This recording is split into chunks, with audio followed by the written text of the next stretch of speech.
आज आपण विनायक चतुर्थीबद्दल सर्व माहिती बघणार आहोत. त्या अगोदर बघूया विनायक चतुर्थीची कथा. विनायक चतुर्थीची एक गोष्ट प्रचंड लोकप्रिय आहे. एकदा भगवान शंकर आणि देवी पार्वती यांना एक खेळ खेळण्याची इच्छा झाली.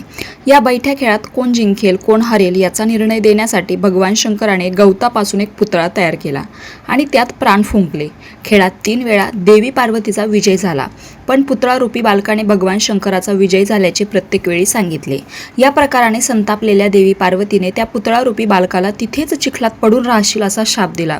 घाबरलेल्या पुतळारूपी बालकाने देवी पार्वतीची माफी मागितली. अखेर देवी पार्वतीने उशाप दिला.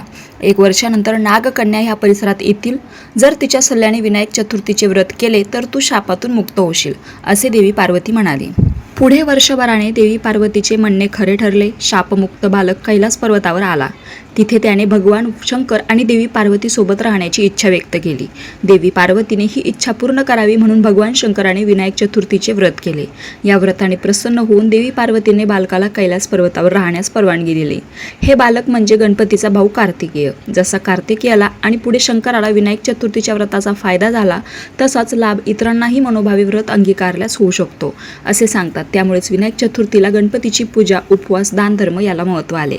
आता बघूया दुसरी पौराणिक कथा. शिवपुराणात उल्लेखित उपाख्यानानुसार पार्वतीने एक दिवशी नंदीस द्वारपाल म्हणून नियुक्त करून स्नान करण्यास गेली. यावेळी शंकर तेथे आले. त्यांनी नंदीस झुगारून न्हाणीघरात प्रवेश केला. यामुळे पार्वती अपमानित व रागाने क्षुब्ध झाली. शेवटी सखी जया व विजया यांच्या सल्ल्याने चिखलापासून एका सुंदर पुत्राची मूर्ती निर्मिली व त्यात प्राण फुंकले. या पुत्रास तिने स्वतःचा अनुचर म्हणून नेमले. नंतर एके दिवशी या कुमार मुलास द्वारपाल नेमून पार्वती स्नानास गेली असता शंकर तेथे उपस्थित झाले. त्यावेळी या कुमाराने शंकरास अडवले. पहिल्यांदा कुमारासोबत त्यांचा वाद व नंतर पार्वतीच्या मनातील इंगिताप्रमाणे युद्ध झाले. यावेळी शंकर आणि त्रिशूलाने त्याचे मुंडकेच उडवले. ही वार्ता ऐकून पार्वतीने क्रूर होऊन सृष्टी नष्ट करण्यास प्रारंभ केला. नारद व देवगणांनी पार्वतीला शांत केले.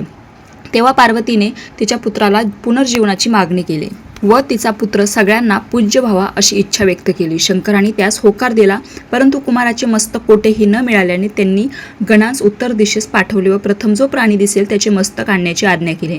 गण एका हत्तीचे मस्तक घेऊन उपस्थित झाले. देवगणांनी या मुंडक्याच्या सहाय्याने कुमारास जिवंत केले. तदपरांत शंकरांनी या मुलास स्वपुत्र म्हणून स्वीकारले. देवगणांच्या आशीर्वादाने हा मुलगा पूज्य झाला व गणेश नावाने प्रसिद्ध झाला. कुठल्याही पूजेआधी पहिला मान गणपती बाप्पांना असतो आणि त्यांचीच पूजा केली जाते.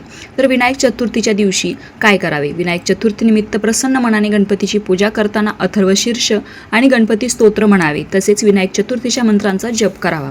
पूजा करण्यासाठी जास्वंदाची फुले आणि दुर्वा यांचा वापर करावा. दिवसभर उपवास करावा. दूध, फलाहार असा हलका आहार घ्यावा. राग, लोभ या दुर्गुणांचा त्याग करण्यासाठी संकल्प करावा आणि त्यावर अंमल करावा. तर काय टाळावे? विनायक चतुर्थी असल्यामुळे चंद्रदर्शन करू नये. विनायक चतुर्थीच्या गणेश पूजेत तुळशीच्या पानांचा वापर टाळावा. विनायक चतुर्थीचे महत्त्व केवळ महाराष्ट्रातच नव्हे तर भारतातील मंदिरांच्या प्रवेशद्वारावर गणपतीचे चित्र कोरलेले असते. तिला गणेशपट्ट असे संबोधले जाते. महाराष्ट्रातील घरांच्या मुख्य दारावर गणेशपट्टी वा गणेश प्रतिमा असते. गणपती हा विघ्नहर्ता असल्याने घरावर येणाऱ्या विघ्नांचे म्हणजेच संकटाचे तो निवारण करेल ही भावना त्यामागे असते. शास्त्रोक्त पद्धतीने विनायक चतुर्थीची पूजा कशी करावी? प्रत्येक महिन्याच्या अमावस्येनंतर येणाऱ्या चतुर्थीला विनायक चतुर्थी म्हणतात. या चतुर्थीला स्नान करून धूत वस्त्र नेसावे.